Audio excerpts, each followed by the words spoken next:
why did nobody tell me that this is not healthy? Yeah. Because, when you think about fitness, you just think like, oh, if I just work out and eat X, Y, and Z, I'll be healthy.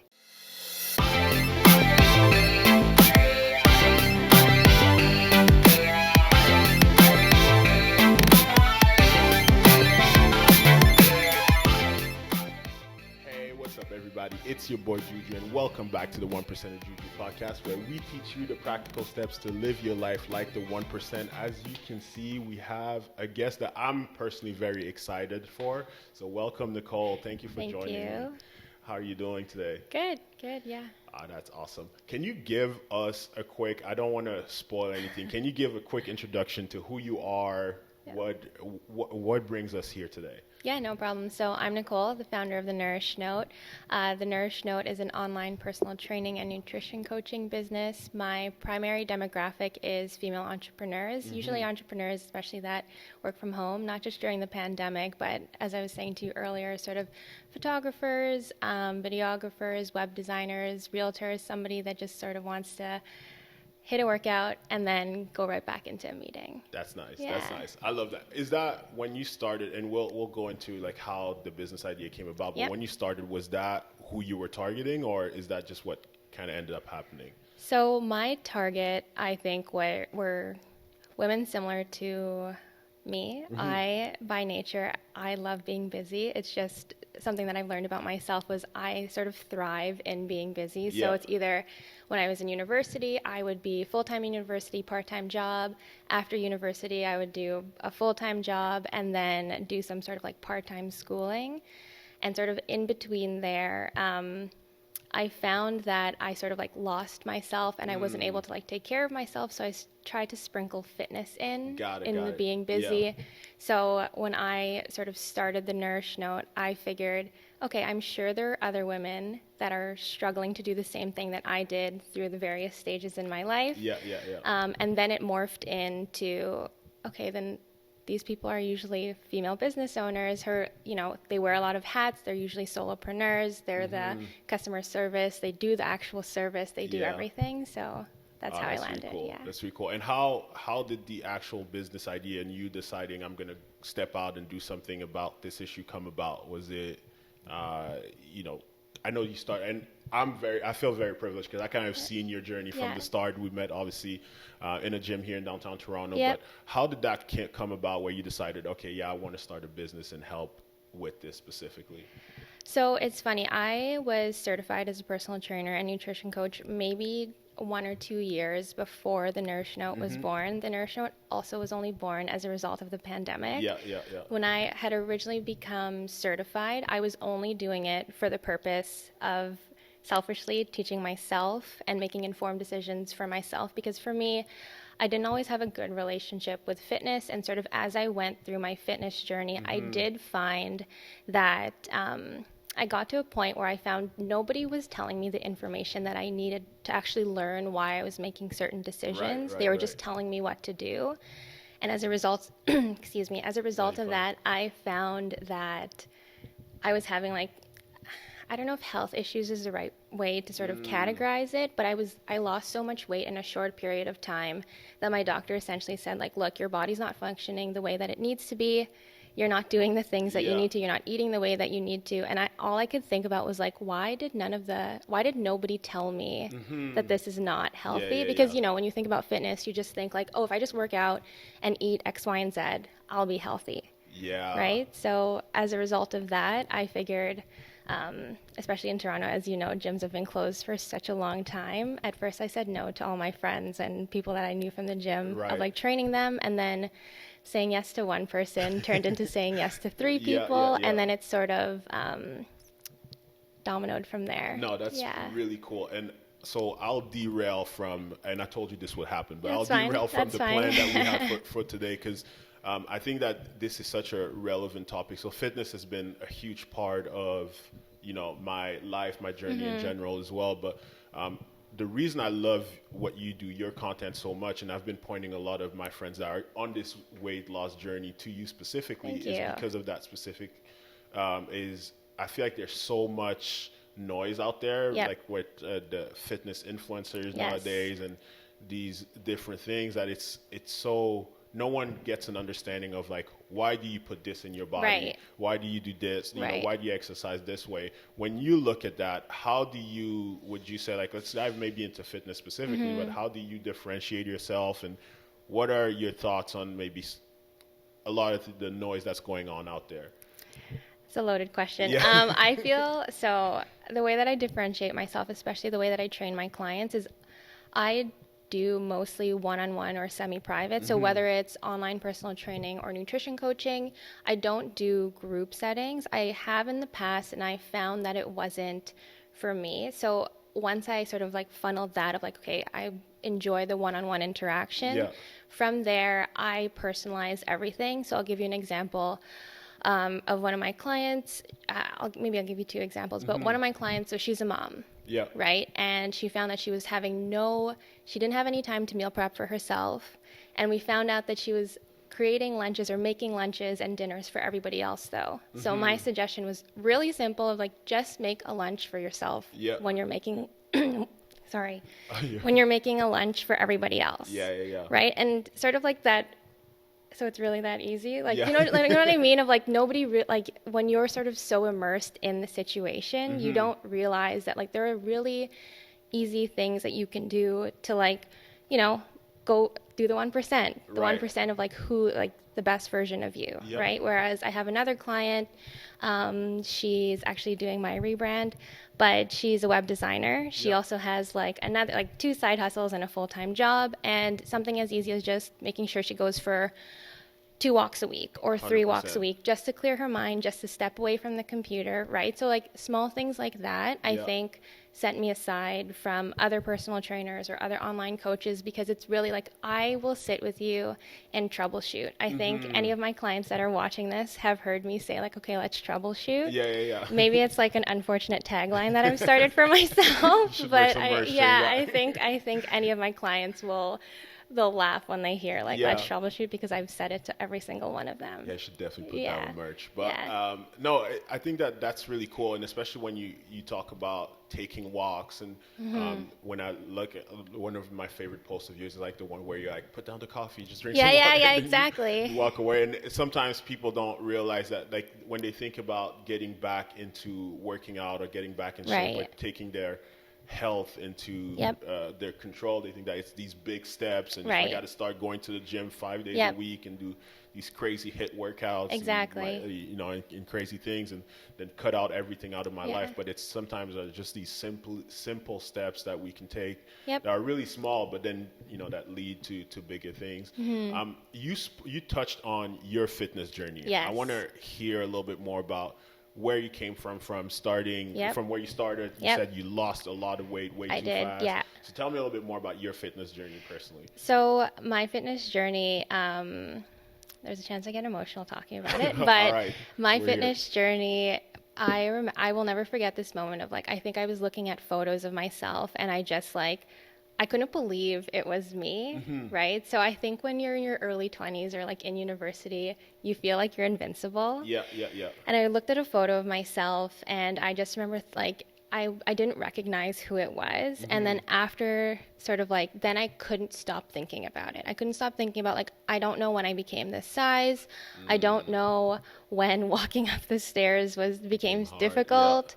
I don't know sort of how I went from like partying all the time, drinking all the time, eating whatever I wanted. Like to me, eating a salad was very much like, that's dieting. It's not just like eating well. It was like, that's a diet to me, right? So, and I had such a poor sort of vision on what fitness and overall health and wellness was.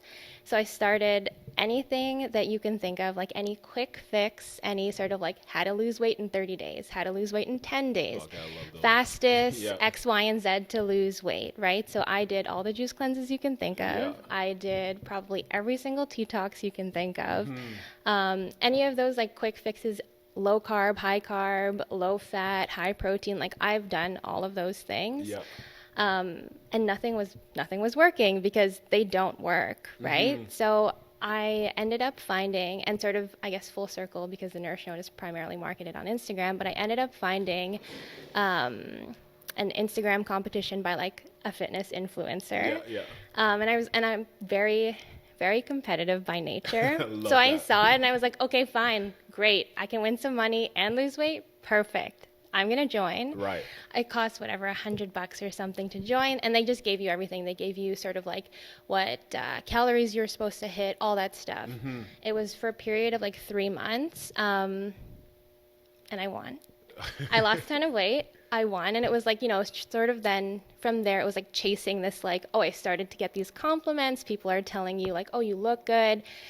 I wasn't paying attention to like the feeling good part, but it was almost like this recognition of like I worked hard and other people are recognizing it. Yeah. I still wasn't on. So at this point in my fitness journey, I still wasn't on this like, okay, am I healthy? Do I feel good in my body? It was just like I didn't like the way that I looked. Now I kind of like the way that I looked. Got it. Right? Still no like, do I feel good? Yeah.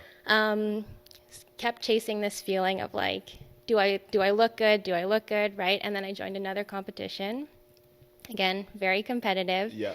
It was like, I think 2 months or a month and a half, whatever it was. And that's when I had lost, I think maybe, 2 months. And that's when I had lost too much weight in too short of a time, right? So I had lost sort of like 15 pounds to start. And then I lost another between 15 and 20 pounds in 8 weeks. And that's when my body was like, I don't know what you're doing. So we're not friends right now. Right. But at the time I really valued being small. Like I didn't care what I had to do to get there. And I'm not saying that like this is the way that you should do it. I don't want to promote sort of what I had done, but this is what I did, right? Like I joined 2 competitions, lost weight way too quickly. Like I got to the point where I was working out like twice a day, not taking any days off. Yeah. I was barely eating anything. Like I think my highest calorie consumption on a daily basis might have been 1,200 calories. Oh, wow. I was just like, I think I was afraid of bouncing back, right? So I was doing these things almost out of fear. And because nobody was telling me like, hey, Nicole, those are very poor decisions that you're making. Please stop doing that. And then I went to my doctor. She gave me a good reality check. And then I decided, you know what, if nobody sort of stopped me from myself, I need to learn like why it is that this is not okay. Yeah. So I became certified. And then again, I really only became certified for selfish reasons of I wanted to teach myself. I wanted to make informed decisions. And then I guess fast forward to now, I have a much better relationship with fitness, health, and sort of overall wellness. I don't work out or eat anymore to lose weight or like be as small as I can. Like I take more pride in like being strong or feeling good or being able to run up a hill or run a 5K and like be proud of that. Yeah. And I guess I've rephrased or sort of rephrased the way that I look at my fitness journey, and now it's more of like a health journey for me. I love that. I have sort of like the workout down pat, I have sort of the nutrition down pat, and now I'm starting to explore like the mental health aspect of it, because I think sort of throughout the entire time, I didn't pay attention to what the decisions I was making was doing to my mental health and like why I was making decisions the way that I was, right? So fast forward to now, that's where I am. I loved, and thank you so much for sharing and the vulnerability, because I think that I am trying, when you speak about the mental health aspect, I am trying to incorporate that a lot more into my podcast, just because I think that it is so important, and that's why I agree. That's one of the areas that fitness really helped me with. Good, yeah. I kind of was at the same spot where you said, so I played football obviously in college, and then after leaving that, it kind of ballooned up because I was just used to eating so much and all those things, and then I realized, like, wait, I'm just completely out of control, and I just didn't like who I was, and all of that. But why are those things? Because I've been there as well, right? Doing the keto diets and the Whole30 and the juice cleanses. So been there as well. Why are those things bad? Because in my, a lot of people that are going to be listening to this, and a lot of people that I try to speak to, they're still telling me like, well, I did it for a week and I feel amazing. Yeah. And they don't realize what, this is actually doing to their body. So for you being licensed, I'm sure you can speak a little bit to why those are actually bad. So I have strong feelings about all of those diets. But if I'm being completely transparent, if a client comes to me and says like, hey, I'm on keto and I don't want to get off of keto, but these are the problems, these are my pain points, I don't make them get off of Makes keto. sense. And Yeah. the reason for that is because I want them to make their own informed decisions, right? So I will give them sort of all of the education or all of the information they need to make an informed decision. If they decide like, hey, no, I still want to do it, I'm your coach. I'm not sort of Right. like your Right. parent, or right? Yeah. Like that's not my position. But the sort of personally, the reason why those like quick, not always quick fixes, but the reason why those like diets I think are not the greatest and don't typically give you sustainable results is because what you're doing is not sustainable, right? So this is also the way that I coach, or a part of my style of coaching is everything that we do together is you'll be able to do for the rest of your life, right? So if you can't work out and run a 5K every single day, Yeah. you won't be running a 5K every single day. If Makes you sense. can stick in a run once a week and then 3 15-minute walks, great. We'll start from there and then we'll Right. build, right? But circling back to your question in terms of like why they're bad, Yeah. I think again, my opinion, but I think the way, like when you sort of choose, not you in particular, but when someone chooses a specific way of eating or a specific diet, I think any diet where you can eat incorrectly is not ideal, Yeah. right? Because I think the other issue is that then it becomes this thing of all you think about is how you eat and what you eat, and can you go somewhere because you eat a certain way, or will you be able to whatever go to a party and have something to eat there, right? So like now you're not living your life. Now you're doing is thinking about, can I have X, Y, and Z? It just becomes like so focused on like one aspect of your life that shouldn't consume you, Right. right? So I think that's the bone that I have to pick with, and I'm just using keto as an example, Yeah, but yeah, yeah. really any diet in general, right? So for example, I don't know, intermittent fasting, right? It's a style of eating where technically you could do it incorrectly, right? If your window of eating is 18 fasting, 6 eating, Yep. and then you do one day of 15 hours of fasting, you might be giving yourself too hard of a time of like, oh, well, why didn't I do the extra 3 hours, right? So do you see what I mean of like, not only is it not sustainable, or if you go on vacation, are you going to intermittent fast when you're enjoying, right? So Exactly, things like yeah. that of like, that's really the big bone that I have to pick of like, I get it. I did the quick fixes. Sometimes you just have to try them to figure out why they don't work for you or why they're not the ideal choice. I don't think anything is inherently bad. I just think there really are better decisions sometimes. And 100%. the issue with that too is like, if there's nobody that's telling you or giving you the sort of correct information or information that you can digest such that you're like, hey, no, this is not the way that I should be living, right? Then Yeah. that's when it becomes a problem as well, or why people make decisions that they do. Makes sense. Yeah. No, that's super good. And I want to dive a little bit more into the business, but before that, I would Yep. ask you a question around when it comes to kind of the opposite and people that are really afraid, and I want to be careful here and what I say, not to Yeah. not to upset anyone, but when I look around, or let me be a little risky, I look at the idea of like body positivity and Yes. things of that nature, which Yes. is something I love personally. Yep. Like I think that it's really important that people do fall in love, but I'm very afraid because, like I said, I know, and maybe that comes from my personal experience of where I came from in terms of like really not liking who I was for a while, and then being like, okay, I'm healthy. I Yep. can, think straight. Feel I good. enjoy Yep. who I am and feeling good. Where do you stand on that when it comes to people that completely neglect their health? Right. Because I think that your image and what you portray is something very different than you actually taking care of your health and things like that. But yeah, maybe let me ask someone that actually knows Yeah. what they're talking about this. So when people sort of like neglect their health in general, just like 100% of like they Right, eat whatever exactly. they want, no movement. Again, I really think I'm big on like, I'm not only am I very competitive, I'm also Yeah. big on like curiosity, right? So I will take a course on X, Y, and Z. I will, teach myself something, read a bunch of books.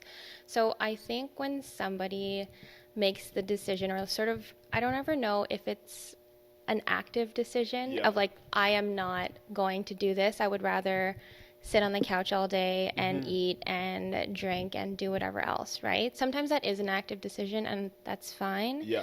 But I think for the most part, if people were given the information to like make, if I said like, hey, going for a 10-minute walk every day going for a 2-minute walk every day would change Right. your life exponentially, I think a lot of people would be surprised. Yes. Right? Like, I think the issue with fitness, as much as fitness for me as well has become sort of a therapy and like meditation, Same, yeah. it can also be so toxic because people look at fitness and think like, oh, that's not attainable. Like, I don't have time to work out for an hour, so I would rather sit on the couch and watch TV. Yeah. Right? So, and I think that's the issue with like the way fitness might be portrayed in social media. Like, not only is it wildly saturated, but it's almost depicted as this like unattainable thing, right? Like, there's one or the other. It's not like, oh, you can do something for 15 minutes. Either you don't do it or you do 3 hours of it, right? Like, there's Yeah. no sort of middle. So I don't, and again, so I guess to sum that up, I think for people that don't make active decisions to better their health, when people want to do something, they will, right? When someone wants to make a change, I think they will. Yeah. But with that, I think it's just about making sure that you're making sort of the 1% changes Yep. that are manageable, even 0.5% that are manageable that you can build up. Yeah. Yeah. And the reason, like, I brought this up is just because I personally, I feel like a lot of people that maybe don't take care of their health, it has nothing to do with the fact that they just don't want to be healthy or anything. It's just Right. because they look, like you said, at the toxic content and they're Yes. like, or like, I don't know, like, let's say a guy with like a six pack that Yep. like does a crazy exercise Yep. and they're like, well, I'll never be that. Like, Right. I can't even, Yeah. it's like a fight for me to get off the couch. Right. So like, well, let me not even try. And that's why, like I Exactly. said, I've been pushing a lot of, my friends that are in that journey to your content. I appreciate it. Is because it just sounds very, it changes the perspective on, like you said, not even the fitness journey, but Right. the health journey, Right. which is just, hey, how about you just drink an extra A glass little of bit, water yeah. today, all right? Exactly. Or maybe let's go for a walk, like you said, and then slowly but surely, like, hey, I feel good when I Yeah. do this. Let me maybe try running for 5 minutes. Exactly. And then these changes happen incrementally. So love that. Yeah. The business aspect. Yes. What's been the biggest challenge, or when you started, you said like, okay, one friend, you wanted to say no. Yep. At some point you said yes. Yes. And now you're doing all these amazing things, Thank partnering you. with all these amazing Yeah. women. Like, how did it become what it is today? Was that the plan all along, or did it just kind of happen? It kind of just happened. So when I first started, it was like a bunch of no's from me first. And then I was like, you know what? I have nothing to lose. Why not? Yeah. And I gave the disclosure to all of my friends and family that I started with training through Zoom because, as we said earlier, gyms in Toronto were closed for Yep. the beginning of the pandemic, essentially. And I gave them the full disclosure of like, look, I haven't coached before, or I mean, that's not completely accurate. We met when I was coaching, Yeah, when I yeah, yeah. started coaching, and I, told them like, hey, I'm still learning. If you guys are in it, I'm in it. Fine, let's do it. Right. And then I found that I was really enjoying it. I was really enjoying seeing my friends and family see the better versions of themselves and Yeah. see that like fitness is not unattainable, and see that like, hey, I can work out at home in my living room and then take care of my kid. Yep. Or I can work out in my bedroom and then hit up another Zoom call, do another meeting, Yeah. right? And then it became, and I don't think a lot of people know this, I don't do the Nourish Note full time just yet. So I still work my full time job.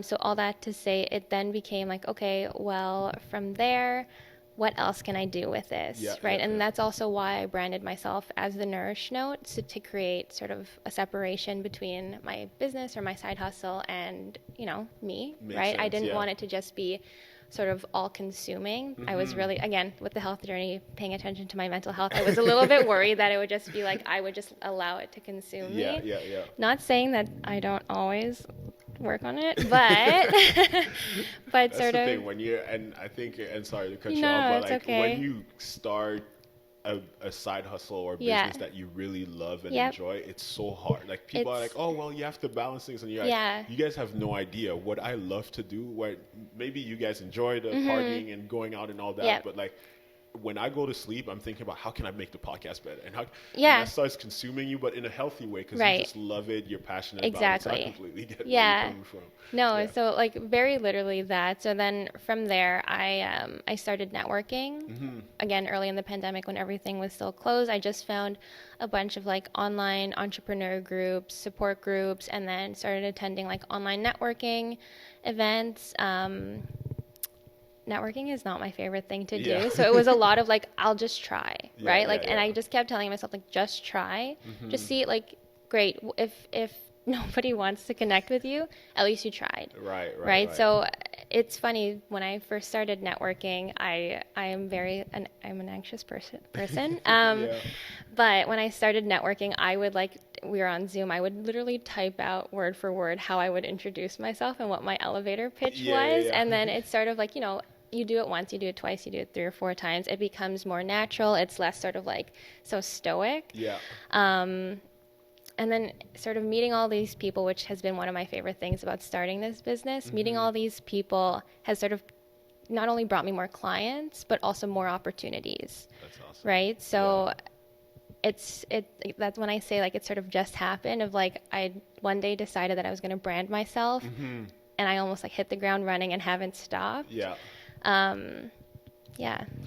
What do you think are the biggest differences between being, I guess, like having a passion project and turning that into like a business? Like what have been maybe the challenges or some things that you didn't expect along your journey? Taking care of my mental health. Yeah. I think, when it's just a passion project, maybe not just a passion project is the right way to say it, but when I was just taking on friends and family and just saying yes to like, again, friends and family, Yeah, yeah, yeah. nothing branded. I didn't really care what I posted. I didn't care to have a separate business account. I was posting everything on my personal account and sort of like, oh, this is fun. Like, Yeah, I yeah, didn't yeah. have any sort of like branded content, branded merch, any of that stuff. Versus when I turned it into a business, almost like, oh, this feels real now. Yeah, yeah, like, yeah. that feeling of like, oh, I have a business name, I'm registered, incorporate all those things. Yep. And then sort of just making sure that even though I've branded my business, that I'm not losing who I am just because I'm on social media, right? Yeah. Like, I think any of my friends and family that know me outside of the Nourish Note will say that the Nourish Note is like very quintessentially still me, like still my voice, still the way that I speak, still the way that I view fitness is all right into the Nourish Note, but I can also log off from the Nourish Note and still be Nicole. Right, right, right. But with that, again, the thing that I didn't expect was how hard it would be to disconnect and sort Yeah. of turn things off. I'm still learning how to Yeah, be yeah, good yeah. at that, but I think that would be it. No, Yeah.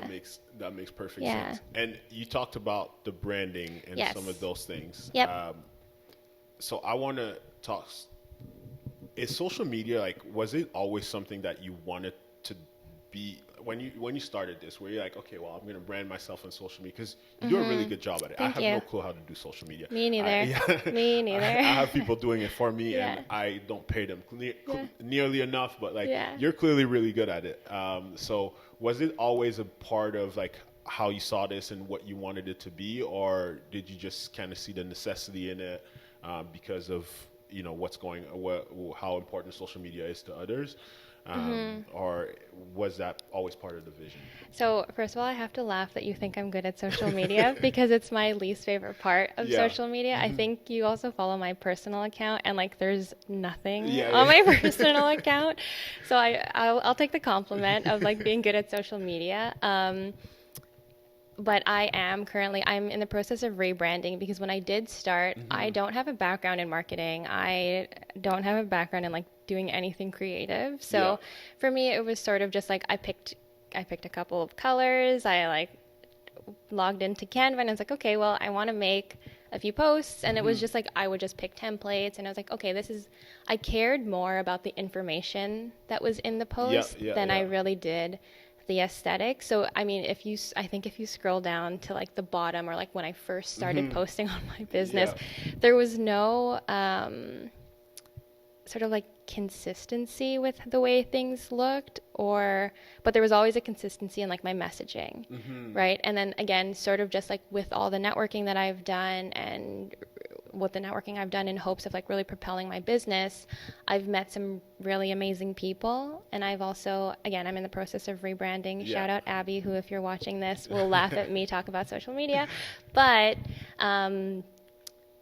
taking my business more seriously and now in the process of rebranding, and just having somebody that does have the creative bone, that does have the eye for it, that is experienced in marketing and knows my business. I'm excited for everybody to see the rebrand, because it's no longer just going to be like a DIY where I'm trying to figure out things on Canva on the weekend and then post a bunch of things during the week. I think it's really funny that you think I'm good at it, because I will never forget that compliment. No, I mean, you clearly are, and it's I love what you say about trying to figure things out on Canva on the weekend, because that's a big part of it's when you're a solo entrepreneur. It's just like there's the things that you're really good at and why you're starting your business, and then when you start, you obviously don't have the ability to outsource those. And it's the same thing for me, where I'm just constantly like trying to figure out how to what the best sound equipment is and all this and all that, and it's just it's a journey. And now that you mentioned that, I remember there was at some point like an incident where someone was basically taking your content and like taking it word for word, but like that's why it is so important to you to like, because you're putting so much time, and that is what you had at that time was like the actual content, right? So I imagine. Yeah, that was, I think it's funny that you remember that, because I think that was one of the points where I was like so heartbroken in my business, where like I really felt like somebody stole from me. Yeah. And I think that was the first time in my business when I realized that like I'm not unique. You know what I mean? Of like, I'm sure there are thousands of people doing the same thing. Yeah. But if someone saw what she posted and then never saw what I posted, there would be like, it would just be hers. Right. Do you see what I'm saying? Of like, I just wanted to really make sure that regardless, I mean, now it'll be different that I'm rebranding, but regardless of what the post looked like, that the voice was, again, quintessentially me, that you could read it, even if somebody else posted it, that you could read it and be like, that kind of sounds like Nicole, right? So again, like, I think those are growing pains of being a small business owner, of like, nobody teaches you how to not only like do all this business stuff, again, which I have no background in, but also like with the taking care of your mental health aspect. Like I was hyper fixated when that had happened, and I had to remind myself of like, this is okay. Like it's not okay that she took it from me, but what impact does this have on my life? Do my clients still trust me? Do my clients still want to work with me? Yes and yes. Great. I got to move on. 100%. But when it did happen, I was so heartbroken. I took it like way too hard. Yeah. What is one piece of advice that you would give to someone that's in the same boat as you when it comes to networking? Because I don't think that I necessarily love networking, but I feel a little bit more comfortable putting myself out there. But I know that one area that gave me, when I started this, a lot of anxiety is putting myself out there. Yes. Because I was like, what if no one likes me? Yeah. Like, same. Every day I feel that way. What if people just hate me and no one listens to it and no one watches anything? And like that would give me a crazy amount of anxiety. So what one piece of advice that you would give to people that maybe are in that spot right now when it comes to starting any kind of business?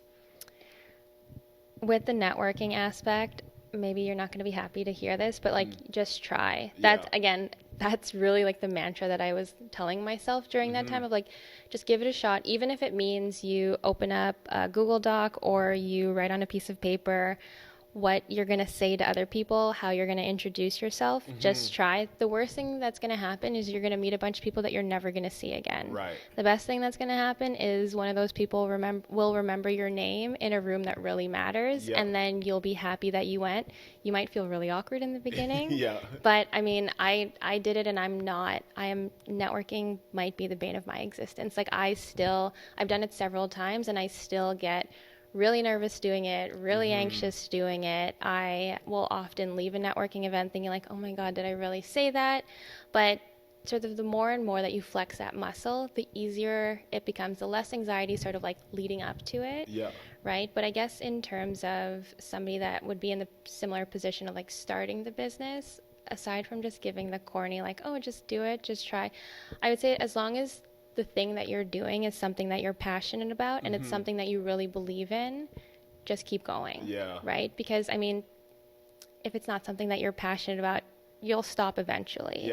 Right. So whereas, and I'm sure you feel this way about the podcast, but with the Nourish Note, like I don't see the end of it. Like it's just what's next kind of thing. So if you're passionate about it, just keep doing it. Yeah, I was gonna say that that makes my next question really awkward, but that I was going to say to that specifically. I kind of switched my mindset a little bit and started thinking, you know what, if there's one person listening and one person that takes value from this, I need to keep going. Right. Like, and like start forgetting, because it's hard sometimes. Like you look around and you're like, well, this fitness influencer has like a million followers and I don't think that they do as good as me, and this person does this, and like you try to emulate some of the things that they're doing, which in like, you know, in a healthy way, but then it's not working for you. Like, what is going on? And really just like starting, like, you know, worry about the impact that you're actually having, and obviously you're having a great impact on a lot of people, which is really great. So my next question, which you just said you don't see the end, but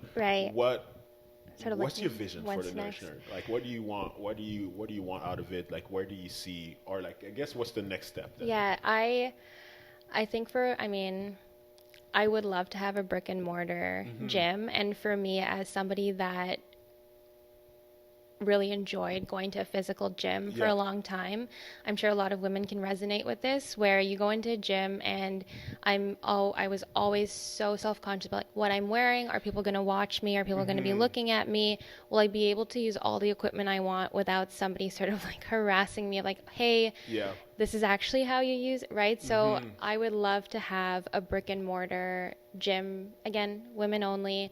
I'd love to have affordable childcare involved, and because I really identify with sort of like the demographic that I'm working with, of like small business, female small business owners, I would love to have a space where women can also like not only work but work out. Right. That's so awesome, sort of have like a co-working space, a workout space, and then maybe this is too much, but affordable childcare, because I mean, childcare in Ontario is so expensive. So.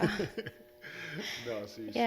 But that's really awesome, and especially, well, I love what you're saying. Thank you. I mean, I feel the same way for everyone, but women specifically, just having a safe space to go and get your health journey started. That's like so important. So love everything that we're doing. Where can the people find you? What should the people buy from you? Let's shamelessly plug everything that you have to plug right now. I'm only on Instagram at Nourish Note. You can find me online. My website is www.thenourishnote.com, and you can also see all my merch that I have. Like I said, I am going through a rebrand right now, so once my rebrand is done, all new merch. And when we gotta get some merch with Let's Troubleshoot out there. I will put that. I will put that on the brainstorm list for awesome. sure. Are you taking new clients, or are you? Right now, I'm not taking clients until September. So if anybody is interested in working with me, on my website there is an application form, but no clients until September. Okay, got it. Well, September, be ready, September. because it will fill up quick. We covered a lot today. I really appreciate you coming on. This was really an enjoyable conversation for me. Thanks for having me. Glad we reconnected. It's been like 2-3 years since before we spoke. The pandemic. So, exactly. So let's not make it this long till we reconnect next. But for you guys already know what to do. All her links are going to be in the description, so make sure you guys spam her follows, her Instagram, all of that. But also follow me on all social media platforms, because you got to do it. If you're not subscribed to the podcast, I don't know what you're doing. Make sure that you do that. But for now, you already know. Make sure that you're taking the steps today to ensure that you're 1% closer to your goals than you were yesterday. Have a good one, everyone. Take care.